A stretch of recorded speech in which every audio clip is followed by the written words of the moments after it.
Selon le ressenti de certains commerçants ou professionnels du tourisme, on aurait pu penser que la Corse a été moins fréquentée en 2024 que les années précédentes.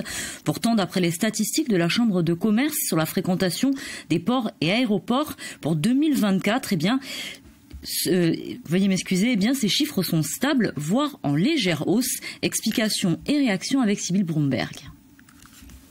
La Corse a-t-elle été plus fréquentée en 2024 que les années précédentes? Oui, d'après les statistiques de la Chambre de commerce, mais à peine plus.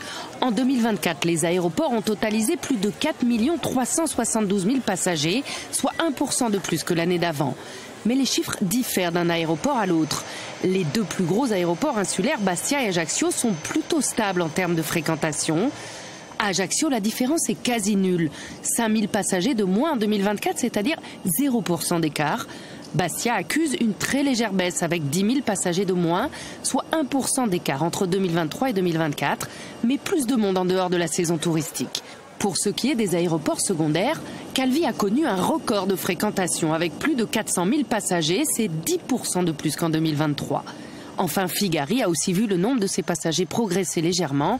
Des chiffres qui indiquent aussi une hausse des allers-retours sur l'île en dehors de la saison touristique.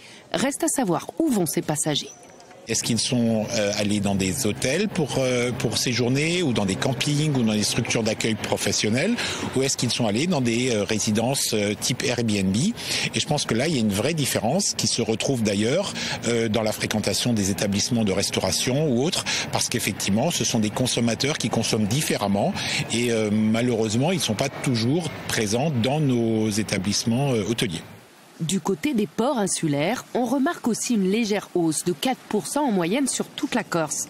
4% de plus, c'est aussi le chiffre à retenir du port de Bastia, avec ses 2 millions de passagers de plus, tandis qu'Ajaccio a augmenté sa fréquentation de 7%. Même constat pour Île-Rousse ou Bonifacio qui reste stable. La hausse serait liée à l'augmentation des rotations de certaines compagnies, notamment vers l'Italie. Maintenant, il y a la Moby et la Corsica Ferries qui ont accéléré les rotations aussi sur certains ports. Peut-être que les ports ont mieux marché parce qu'il y a une différence de tarifs aussi, selon les périodes.